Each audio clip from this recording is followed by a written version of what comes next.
आप सभी को मेरा मैत्रीपूर्ण नमो बुद्धाय जय भीम। मैं आप सभी का मनपूर्वक स्वागत करता हूँ अपने इस यूट्यूब चैनल में जिसका नाम है एक कदम बुद्ध के धम्म की ओर। और ये बुद्ध और उनका धम्म के इस भाग का ये 17वीं कड़ी है। इसमें मैं फिर से आपका स्वागत करता हूँ। मैं आशा करता हूँ कि आप सभी लोगों ने आज का भाग पढ़ा होगा, आप सब कुशल मंगल होंगे। और इस वीडियोस को देखने के पहले जो भाग होते हैं वो आप हमेशा पढ़ते जाइए, क्योंकि हम उसका जो सार है, उसमें जो सीखने की बात है उसी पे चर्चा करते हैं। तो आशा करता हूँ आप वो लोग सभी जो है वो उस भाग को पढ़ते होंगे और किताब को साथ में रख के ये भाग देखते होंगे। तो कल हमने देखा कि छन्न किस तरह वापस लौटा, छन्न ने किस तरह सिद्धार्थ को समझाने की कोशिश की। आज हम देखते हैं परिवार का विलाप। तो चलिए शुरू करते हैं। तो परिवार यानी सिद्धार्थ का गृह त्याग के बाद में जब छन्न भी लौटा तो छन्न को भी देखा परिवार के लोगों ने कि वो अकेला ही लौटा है।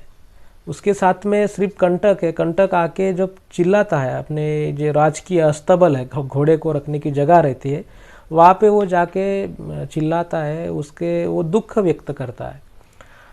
परिवार के लोग और सेवक जो है राज परिवार के सभी लोग दुखी है। तो बड़े ही दुख के साथ में जब वो देखते हैं कि ये क्या है कि सिद्धार्थ है ही नहीं, तो सभी नगरवासी और परिवार के लोग फिर से यानी ज़्यादा दुख में चले जाते हैं और सभी लोग मूर्छित हो जाते हैं। और उसी अवस्था में उसकी जो माता है, महाप्रजापति गौतमी मौसी है, तो वो ऐसा अपनी भावनाएं व्यक्त करती है। वो बोलती है कि जो सिद्धार्थ है वो एक ऐसा सुकुमार एक व्यक्ति है।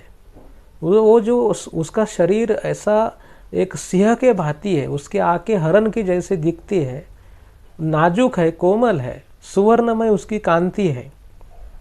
उसका शरीर, वो जो व्यक्ति है वो राजकीय सुख उपभोग के लिए बना है, ना कि किसी आश्रम में रहने के लिए।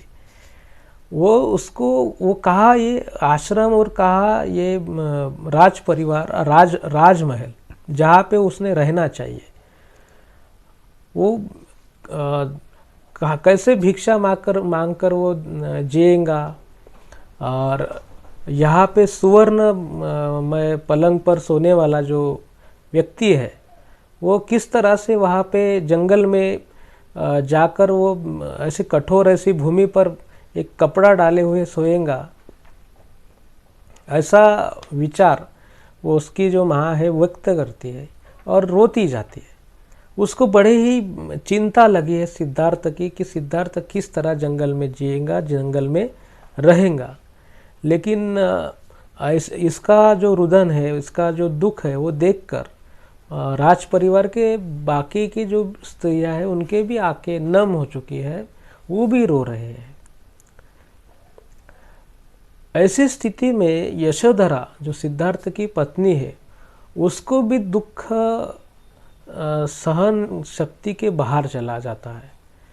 वो जो अपनी शालीनता है, वो जो अपनी सौम्यता है, वो भी वो भूल जाती है और वो भी दुख व्यक्त करने लगती है। वो भी ऐसा कहती है कि एक कोमल, जो सिद्धार्थ के बारे में कहती है कि एक कोमल व्यक्ति के अंदर जो हृदय है वो एक कठोर हृदय है। वो अपने पत्नी को छोड़ के चला गया, अपने बच्चे को छोड़ के चला गया। वो कहती है कि सिद्धार्थ का मैंने उससे कुछ धन दौलत नहीं मांगी थी। मैंने वो जहाँ भी रहे, इस संसार में रहे, कहीं भी रहे, लेकिन उसका साथ मैंने चाहा था, लेकिन वो मुझे भी छोड़ के चला गया। अगर मैं उसका वो जो प्रकाशित जो मुख है, अगर मैं उसको देखने के लायक नहीं हूँ, लेकिन ये जो बेटा अभी जो पैदा हुआ है, क्या उसका भी अधिकार नहीं है कि वो अपने पिता के गोद में खेले बैठे? ये सिद्धार्थ जो है वो अपने ऐसे छोटे बच्चे जो अपने दुश्मन को भी मुग्ध कर दे, ऐसे तोतले बोलने वाला प्यारा बच्चा जिसको छोड़ के वो चला गया, ऐसा कठोर पिता, ऐसा वो कहती है।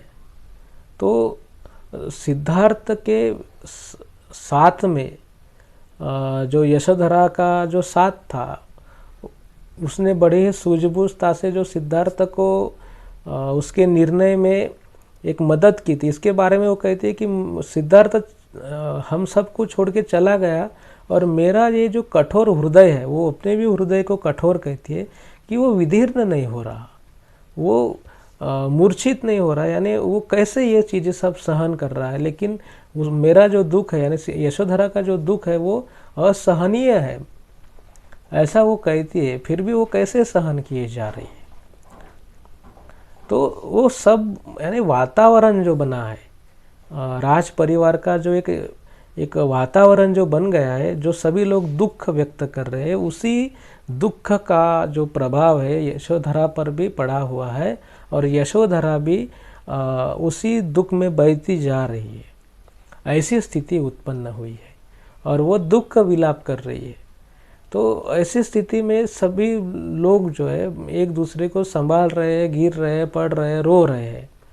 ऐसी स्थिति में जब जो शुद्धोधन रहा है, सिद्धार्थ का पिता है, उसको उसके सेवक लोगों ने, उसके महामंत्रियों ने संभाले रखा है, लेकिन वो भी जब कंटक की तरफ देखता है कि उस पर सिद्धार्थ नहीं है, तो वो भी जमीन पे गिर जाता है, मूर्छित होता है, जोरों जोरों से रोने लगता है। तो ये परिवार का विलाप भी हमने देख लिया कि परिवार भी किस तरह शोकाकुल हो गया, यशोधरा भी किस तरह से शोकाकुल हो गई। यशोधरा भी चिंतित थी कि उसको भी लगता था कि ये क्या हो गया, क्यों सिद्धार्थ ने गृहत्याग किया, यानी वो सब भूल चुकी थी, उसका संयम टूट चुका था ये। लेकिन ये दुख की बात है, ये परिवार का, यानी ये स्थितियाँ क्यों आती है, जिस स्थिति में, जिस अवस्था में हम जीते हैं, हमारा मन उसी अवस्था के अनुसार खुद को जो है ढालते रहता है। अभी तक सिद्धार्थ उसके साथ में था, वो सिद्धार्थ के साथ में थी, तो इस तरह से दोनों जो है एक दूसरे को संभाल रहे थे। और ऐसा एक आदर्श विचार करने वाले सिर्फ दो ही लोग हैं, ऐसा हम मान के चलते हैं। तो इसीलिए सिद्धार्थ के उस जो निर्णय है, उसका क्या परिणाम है, क्यों लिया गया है, ये सभी चीज़ें यशोधरा के मन में आना और समझना लाजमी था। लेकिन अब यशोधरा वहाँ पे अकेली गिर गई, अकेली हो गई कि उसको अभी लगने लगा कि क्या करना चाहिए, क्या नहीं करना चाहिए। उसका सोच विचार करने के लिए उसके मन में, यानी जो साथ है सिद्धार्थ का, वो अब नहीं बचा। तो इसलिए जो आजू बाजू की परिस्थिति है, उस अनुसार उसके मन ने खुद को एक व्याकुल परिस्थिति में लेके गया और वो वहाँ पे रुदन करने लगी, रोने लगी, विलाप करने लगी है। तो ये हमने राजमहल का भी विलाप यहाँ पे देखा है, और ये पिछले भाग में भी हमने विलाप देखा है, लोगों का विलाप देखा है। हमने ये सोचा भी है कि ये किस तरह का विलाप है, क्योंकि सिद्धार्थ सब लोगों का चहेता था। सिद्धार्थ ने अपने कृति से सभी लोगों का जो दिल जीत लिया था। सभी लोगों को ऐसे लगता था कि अभी सिद्धार्थ राजा बनेगा तो हमारा जो राज्य है कुछ एक यानी ऐसा संपन्न एक राज्य बनेगा, जहाँ पे सभी लोग खुशहाली से रहेंगे और शांति से रहेंगे, ऐसा सभी लोगों को लगता था। तो इस तरह से कोई लोग कहते थे कि सिद्धार्थ यानी सिद्धार्थ को अपने प्रतिद्वंदी मानते थे। तो उनको भी क्यों दुख हो रहा है, क्योंकि सिद्धार्थ ने एकाएक सब छोड़ दिया। तो अभी इनको भी ऐसे लग रहा है कि एक हमने जिस चीज़ के लिए प्रतिस्पर्धा की है, तो सिद्धार्थ के लिए वो चीज़ें मायने रखती थी कि नहीं रखती थी। अगर कोई व्यक्ति किसी के साथ में प्रतिस्पर्धा करता है तो इसमें ईर्ष्या और प्रतिद्वंद की जो दौड़ है वो बढ़ती है, और वो चीज़ें प्राप्त करने के लिए हमारे मन में बड़े ही ईर्ष्या उत्पन्न होती है, जोश उत्पन्न होता है। लेकिन अभी इनको पता चला कि सिद्धार्थ के पास में जो चीज़ें थी जो हम चाहते हैं, तो सिद्धार्थ को वो चीज़ें किसी भी मायने में उसके यानी उसको ऐसे नहीं लगता कि था कि ये मेरी चीज़ है और मैं ये सब मेरा ही उस पर अधिकार है। सिद्धार्थ ने तो सब चीज़ें एकाएक छोड़ दी। तो अभी उनके प्रतिस्पर्धी को, सिद्धार्थ के प्रतिस्पर्धी को ऐसा लग रहा है कि अरे ये तो सिद्धार्थ ने ऐसे ही छोड़ दी, तो अभी वो प्रतिस्पर्धी ही नहीं रहा। तो इसीलिए वो भी लोग जो है वहाँ पे दुख व्यक्त कर रहे हैं। जिसके साथ में हमें स्पर्धा करनी है वो भी व्यक्ति यहाँ नहीं है, तो हम अभी इस चीज़ों को क्या करें। तो इस चीज़ें का, इस वैभव का, इस यानी कुछ यानी कोई लोग रहते भोग विलासवादी रहते हैं, तो वो जो लोग बोल रहे हैं कि ऐसे एक जो एक व्यक्ति यानी कुछ लोग काम करते हैं। सिद्धार्थ जो व्यक्ति था वो व्यवस्था को संभालने वाला, सुधारने वाला व्यक्ति था, और कुछ लोग बेजवाबदार होकर जी रहे थे। अभी उन लोगों को, बेजवाबदार लोगों को ऐसा लग रहा है कि अभी ये यानी कोई जवाबदारी लेने वाला ही नहीं है, तो अभी हम हमारा बेजवाबदारपना किस तरह से हम सामने लेकर जाए, उसका हम उपभोग करें। तो इसलिए भी वो सब लोग जो है उस सिद्धार्थ के स्नेही और सिद्धार्थ का विरोध करने वाले सभी लोगों को ये जो चीज़ें हैं वो बड़ी ही दुखित प्रतीत हो रही है। तो यहाँ तक हमने देखा, यहाँ तक जो बुद्ध और उनका धम्म का जो पहला खंड है, उसका जो पहला भाग है सिद्धार्थ का जन्म से लेके परिव्रजा तक का, तो वो भाग हमने देखा है। और यहाँ पे मैं आपको ये भी बता देना चाहता हूँ कि पारंपरिक रूप से ये बताया जाता है कि सिद्धार्थ का गृहत्याग का कारण का क्या था। उसने कुछ जर्जर व्यक्ति देखा, कोई रोगी व्यक्ति देखा, कोई मृत व्यक्ति देखा, कोई सन्यासी देखा। इसीलिए सिद्धार्थ के मन पर परिणाम हुआ और उसने गृह त्याग किया, घर छोड़ दिया और अंधेरे में छोड़ दिया, अपने पत्नी को अकेले करके छोड़ दिया, बच्चों को अकेला छोड़ दिया।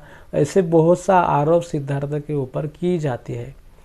पर लेकिन यहाँ पर हमने देखा कि सिद्धार्थ के गृहत्याग के लिए कौन सी परिस्थितियाँ कारणीभूत हुई है। अगर ये सभी चीज़ें नहीं हुई होती, सिद्धार्थ ने आदर्श की बात की है, शांतता की बात की है, अगर वो चीज़ें सब लोगों ने समझी होती तो सिद्धार्थ को गृहत्याग करने की ज़रूरत नहीं पड़ती। सिद्धार्थ ने गृहत्याग नहीं करना चाहिए, इसके लिए उसके उसके पिता ने जो महल बनाए हैं 3 महल, वो महल बनाने की ज़रूरत ही क्या थी। अगर सिद्धार्थ ने जो बातें कही है वो अगर बातें सब लोगों ने अमल में लाई होती तो सिद्धार्थ अभी भी वहाँ रहता था और वो आगे जाके बड़ा यशस्वी राजा भी बन सकता था।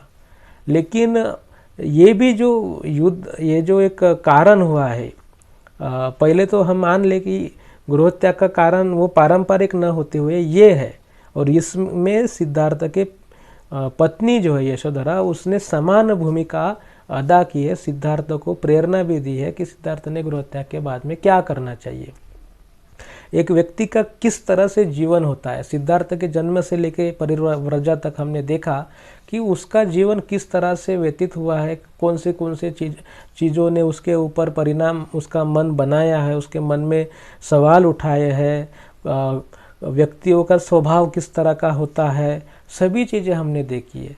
मैं आशा करता हूँ कि आप सभी लोग जो है ये जो वीडियोज़ है जो हम यहाँ पे प्रकाशित कर रहे हैं, डाल रहे हैं, आप सभी ने सभी चीज़ें देखी होंगे और बड़े ही एकाग्रता से सभी चीज़ों का आकलन आप लोगों ने किया होगा। अगर आप सभी चीज़ें देखते हैं, सभी का आकलन करते हैं, तो आपको एक व्यक्ति का जीवन किस तरह से ढलता है, किस तरह से निकलता है ना, कौन सी चीज़ें उस पर प्रभाव डालती है, उसका विचार जो है किस तरह से चीज़ों पर प्रभाव डालता है। इस तरह से जो है हमारा विचार चीज़ों पर प्रभाव डालना और बाकी घटनाओं का हमारे विचारों पर प्रभाव, इस तरह से जो एक संघर्षमय जीवन जो होता है, इससे एक व्यक्ति की निर्मित होती है, व्यक्ति का विकास होता है। ये सभी चीज़ें हमने यहाँ पे देखी है और भी आगे हम देखेंगे कि सिद्धार्थ गृहत्याग करने के बाद में वो कहा जाता है, किस तरह से उसके आगे की जो वाट चाल है वो किस दिशा में हो रही है। तो वो सब हम चीज़ें देखेंगे। आशा करता हूँ कि आप सब लोगों को ये सभी चीज़ें समझ में आई होंगी। और बाकी की जो वीडियोज़ है आप इस आई बटन पर क्लिक करके देख सकते हैं। और चैनल को सब्सक्राइब करिए, वीडियोस को लाइक करिए, शेयर करिए सभी दोस्तों को, मित्रों को, अपने परिवार के लोगों को। और बुद्ध और उनका धम्म का प्रचार प्रसार करने के लिए सहयोग प्रदान करिए। इसी आशा के साथ में मैं आप सब लोगों के प्रति मंगल कामनाएं व्यक्त करता हूँ और अपने वाणी को यही विराम देता हूँ। नमो बुद्धाय, जय भीम।